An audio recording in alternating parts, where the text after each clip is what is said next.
Falando ainda sobre a revelação dos Twitter Files, que basicamente são os e-mails que o Elon Musk adquiriu quando ele comprou o Twitter e soltou pra gente e revelou um massivo plano de censura, perseguição política e sabotagem arquitetado por Alexandre de Moraes, o STF e o TSE contra os apoiadores do presidente Bolsonaro à época dos fatos ocorridos, e então candidato à reeleição, e também os seus apoiadores, além do próprio presidente. Ainda tem algumas coisas para comentar, que é basicamente... Vocês perceberam que a eleição teve um árbitro corrupto e isso prejudicou o pleito? Eu não vi muita gente comentando sobre isso, então eu quero desenvolver um pouco sobre essa parte. Roda a vinheta.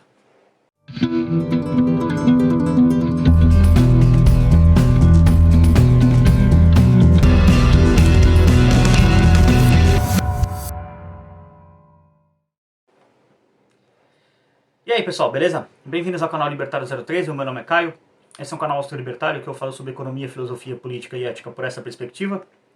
Como eu adiantei na intro do vídeo, tem uma coisa muito fundamental envolvendo toda essa questão do rolo que teve do Twitter Files, essa divulgação desses e-mails que foi muito importante, que muita gente não percebeu e na verdade... Talvez eu tenha tocado um pouco no meu vídeo que eu fiz, então eu vou deixar ele aqui na descrição. Eu não vou entrar no mérito do que foi revelado, porque eu já fiz um vídeo bem longo, quase uma hora, só fazendo uma leitura do que aconteceu e comentando em cima. Mas aqui eu quero comentar sobre um fato mais isolado e fazer um vídeo acerca disso, que é a eleição de 2022, ela teve um árbitro corrupto. E a palavra corrupto é a correta aqui para ser usada? Um árbitro parcial também é a palavra correta para ser usada, corrupto e parcial, porque foi isso que o Alexandre de Moraes fez na eleição. Havia uma disputa eleitoral entre vários candidatos, mas todo mundo sabia que os candidatos que tinham mais chance de vencer eram Lula e Bolsonaro. Essa disputa, ela teve o árbitro que deveria ser a pessoa neutra, isenta, que não deveria interferir no pleito, sendo não neutro, não isento, interferindo no pleito para o Lula. O Alexandre de Moraes, conforme os e-mails revelam, ele agiu ativamente para sabotar a campanha do Bolsonaro através de censura no Twitter. A plataforma onde o Bolsonaro tinha mais engajamento, onde tinha mais embate político mesmo com apoiadores do presidente Lula, era no Twitter. E quando o Alexandre de Moraes começa a censurar, e essa é a palavra, contas, banir, ameaçar multar, dar multas ridículas para o Twitter na época, né? Coisa de 100 mil reais por hora, se você não censurar o que eu quero, ameaçar perseguir o advogado do Twitter no Brasil. Então, isso demonstra uma atuação parcial, uma atuação para favorecer um dos lados da eleição. Então, quando houve a discussão do Brasil de que as eleições de 2022 foram fraudadas, hoje se discutiu muito se as urnas tinham sido fraudadas. E o que esses Twitter Files revelaram é que não houve fraude nas urnas, ou pelo menos não provaram que houve, nem provaram que não houve, mas provou, por fato, que agora não existe mais um espaço para debater isso, é um fato, de que a eleição de 2022 ela foi fraudada. Ela foi fraudada pela atuação parcial do árbitro da eleição. É como se num jogo de futebol, para vocês entenderem, a disputa entre, sei lá, o time A e o time B, o time B fosse beneficiado ativamente pelo árbitro porque ele simplesmente fez um acordo com o árbitro. Então o time A, evidentemente, ele foi prejudicado. Eles foram para fazer uma disputa esportiva, presumindo a isonomia do árbitro, e o time B tinha feito acordo com o árbitro. Ah, mas o Lula não fez acordo com o Xandão, que não sei o quê. Se ele não fez, no absoluto mínimo, o que eu desconfio muito, que agora tem que ser investigado isso, e eu já entro no ponto da investigação, que é também um problema, ele se beneficiou muito do esquema de corrupção que o Alexandre de Moraes fez. Porque, por exemplo, quando então, acho que era ministro das comunicações, alguma coisa assim, ou secretário de comunicação, acho que era Fábio Watgaten, Fábio alguma coisa, ele apresentou evidências bastante sólidas de que havia... Então as evidências apontavam que não tinha a mesma distribuição de propaganda de rádio do Bolsonaro e do Lula. Tinha algumas inserções publicitárias que não estavam sendo mostradas. Foi o que ele apresentou. A denúncia basicamente não foi investigada, não foi levada pra frente, só tipo...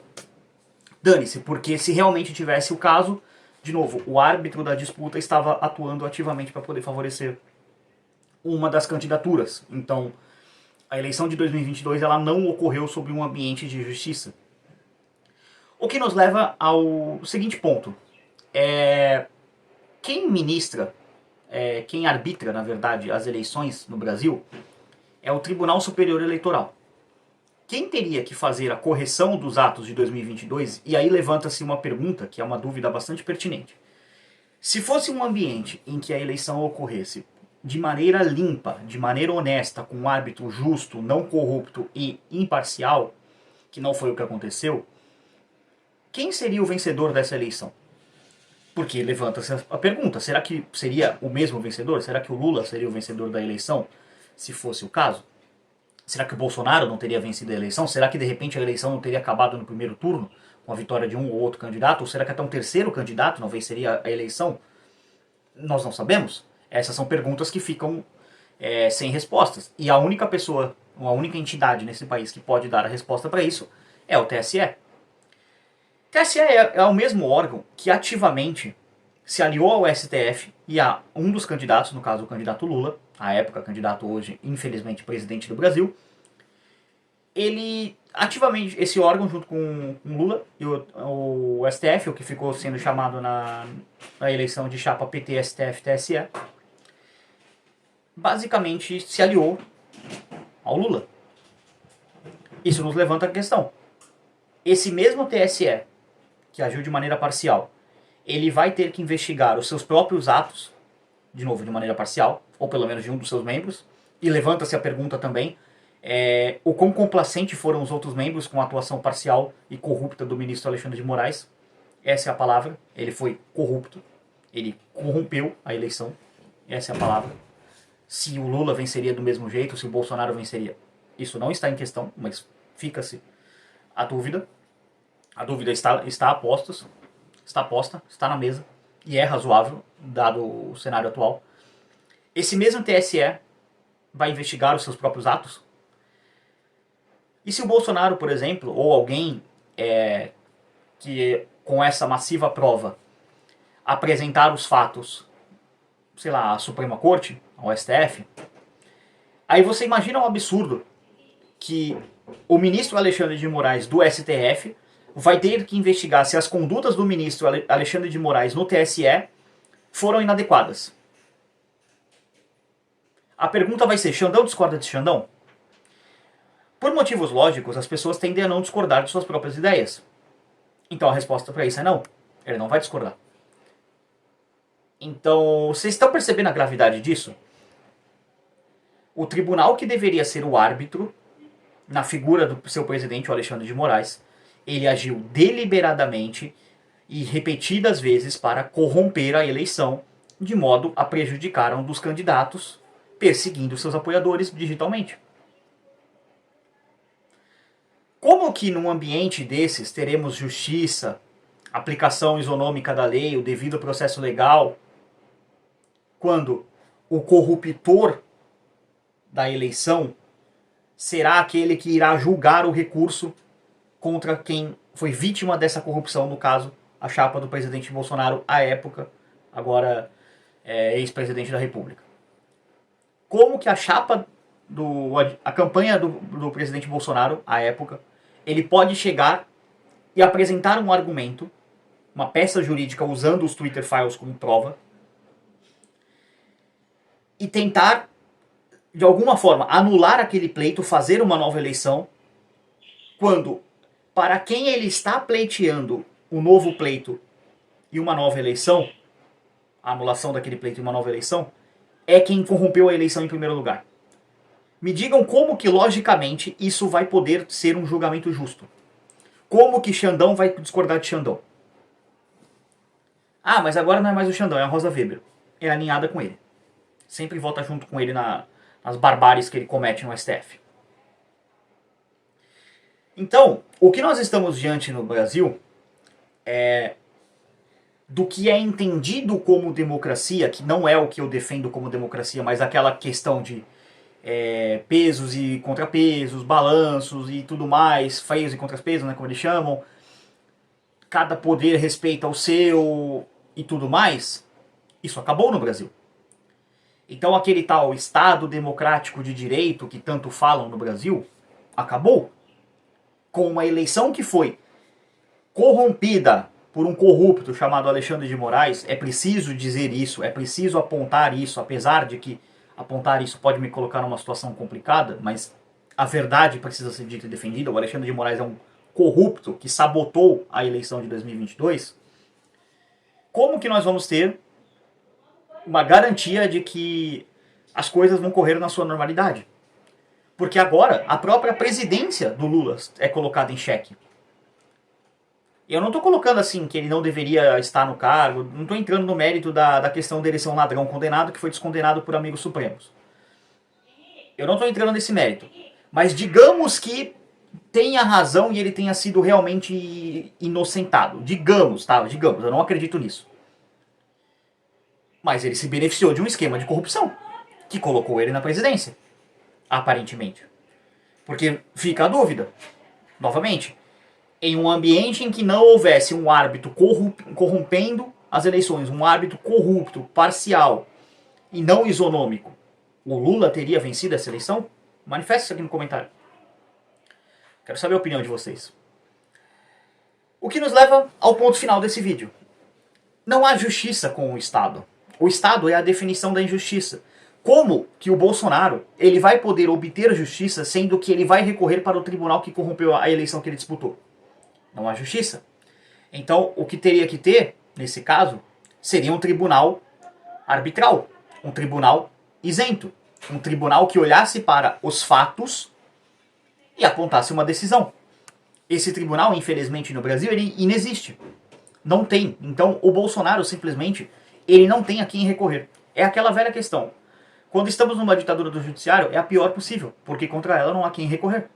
É exatamente o ponto em que o Brasil está. O Brasil está numa ditadura do judiciário, na qual um dos juízes, o Alexandre de Moraes, agiu de maneira deliberada para corromper a eleição. Como que teremos eleições justas nesse país? Como que a tal democracia, que de novo eu não defendo, eu sou um libertário, para mim o Estado deveria ser abolido, ela vai funcionar? A resposta é, ela não vai. É o que está acontecendo no Brasil hoje. Não há mais, no entendimento popular do que se entende como democracia no Brasil. A democracia no Brasil morreu na eleição de 2022. E o Twitter Files foi a anatomia do assassinato da democracia no Brasil em 2022. Se você curtiu esse vídeo, se inscreva no canal, comente, compartilhe, mande esse vídeo para mais pessoas, porque eu acho que essa foi uma coisa que pouca gente pegou e talvez, eu não sei, por ter pego isso e eu comecei a pensar nisso, eu falei, pera, mas ninguém falou sobre isso, eu vi vários vídeos de pessoas comentando sobre isso e eu não vi ninguém comentando esse ponto. Então eu falei, pô, alguém precisa falar isso. Então, eis eu aqui falando isso. Então, se você concorda e quiser espalhar mensagem, espalhar para mais pessoas, fala, pô, olha o que esse cara aí falou. Tem razão, tem lógica. Manda nos comentários, manda nos grupos aí do WhatsApp, essas coisas. Compartilha o vídeo que ajuda bastante. Se esse é o primeiro vídeo aqui, se inscreve no canal. Como eu disse, eu sou um libertário, mas nesse ponto tem que defender a justiça, que é tipo, a eleição foi corrompida. Então, façam-se novas eleições, pelo amor de Deus, é o mínimo que deveria ser feito. Na descrição você tem também os parceiros aqui do canal. Loja Manifesto 38, se você quiser comprar bonecos, camisetas. Essa camiseta aqui é pra você irritar seu amigo comunista, tá? Aqui, ó.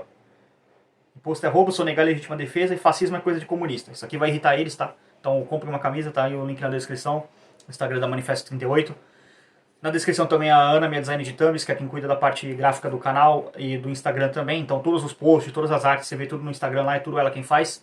Os videozinhos que saem nos stories, galera que me segue no Instagram sabe o que eu tô falando. Se não sabe o que eu tô falando, me segue no Instagram e nas outras redes sociais que estão aqui na descrição também. E se você acha que o Brasil é um país absolutamente perdido e não tem salvação, talvez você esteja certo, e se você quiser aprender a falar inglês para poder sair fora desse país, o melhor lugar para isso é o Natan da Make Easy English, parceiro aqui do canal, ensina você a falar inglês, e é libertário também, igual a Ana e o pessoal da Manifesto 38, então, né? Libertário faz negócio com libertário, todo mundo aí na descrição, e se você quiser apoiar esse libertário que vos fala, você pode apoiar através do Pix, que é o contato.libertario013@gmail.com, e você também pode apoiar através de criptomoedas via Bitcoin, Bitcoin Lite no Nano. Apoie esse canal, porque depois chamaram o Alexandre de Moraes de corrupto inúmeras vezes nesse vídeo, e eventualmente ele vai acabar vindo pra cima de mim, vou precisar pagar advogado. Então, por esse vídeo é isso. Tchau, tchau.